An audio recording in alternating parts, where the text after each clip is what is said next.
Welcome to the video lecture on microcontroller and embedded systems lab. Today we will be discussing the program 1. So this program is to multiply two 16-bit numbers. Two 16-bit numbers. Here the first number I am going to take is 1900 in hexadecimal and it's equal to 6400 in decimal, and that will be stored in register R1. Similarly, the second 16-bit number is 0C80H. It is equal to 3200 in decimal. This number is stored in register R2, and their result, it will be more than 16-bit. It is a 32-bit result. It will be stored in R3. In this case, the expected result in hexadecimal is 1388000H. That's equal to 20480000 in decimal. It is simply two 16-bit numbers are multiplied and result will be a 32-bit. So let us see the program here. It's a very simple program where there are only 4 instructions are involved in this. We have two parts here. First part is assembler directive. The second type are instructions. Area, code, read only, entry, start. All of them are assembler directives. They are not instructions. Area is an assembler directive. It instructs the assembler to assemble a new code or data. In this program, there is no data, only code area is present. Similarly, this code area is read only. This read only and code are the two attributes of area. It indicates that whether it is a code area or data area. Similarly, if it is a code area, by default it is read only, or explicitly we can mention that it is read only. That means there are instructions, they are read only. They cannot be written. Entry is an assembler directive. It marks the first instruction to execute. That means here the execution starts. The start is an assembler directive. It indicates the start of the file. As I mentioned in my previous slide, 6400 is the first 16-bit number. It is copied into R1. Similarly, the second 16-bit number 3200, it is copied into R2. Okay, the move instruction will simply copy the immediate data is present in the instruction to the registers specified here. It's a simple multiplication instruction. This is MUL. This MUL instruction performs the multiplication of R1 and R2, in this case R1 and R2, and the result, which is 32-bit result, is available in R3. So at the end, we have to terminate the execution of the program. This BXXS, XSS is a label which is used here. This B is unconditional branch instruction. It jumps to the same instruction. That means execution will be done in the same instruction, continued in the same instruction. What happens if you don't use this? There will be some other instructions available in the continuous memory locations here. The execution continues, and you will get different values in the registers. So you will not get the expected answer, and execution will be continued for infinitely. So you want to terminate that, or you want to stop the execution here. That is why we use this BXX B instruction with XS as a label. Okay. So here at the end, a 32-bit result is available in R3. In our case, it is 1388000H.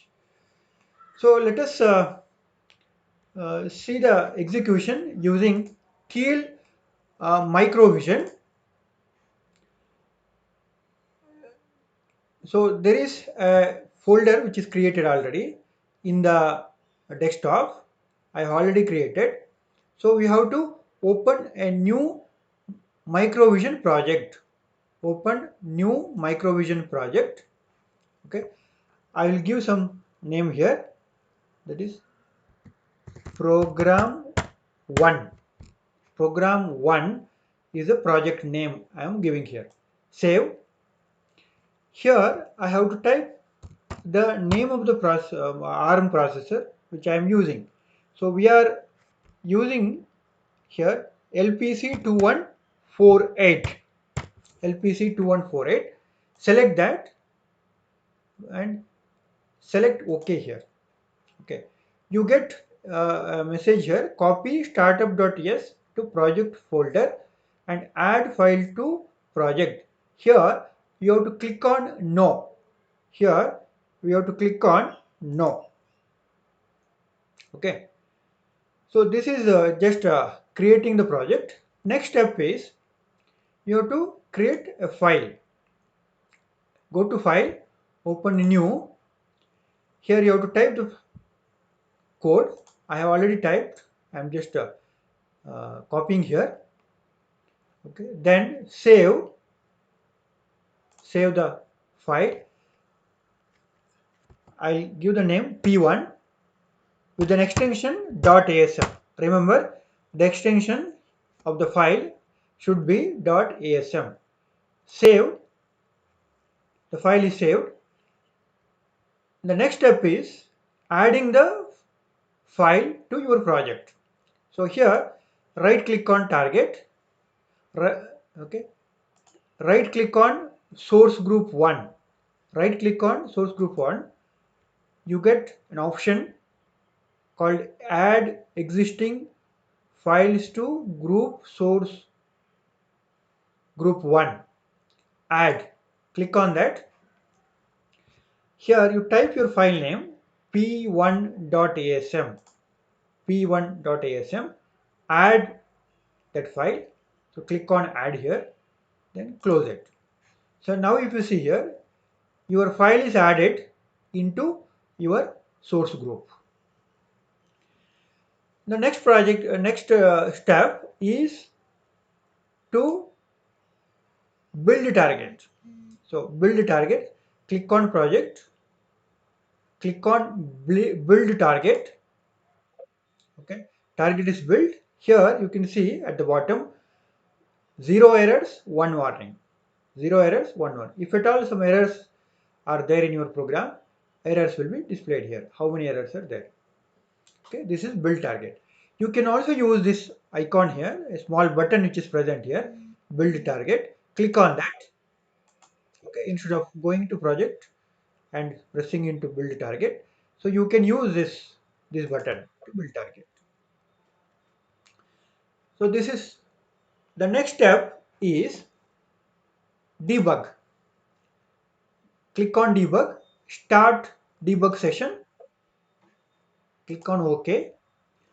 Now you can see here the contents of all the registers.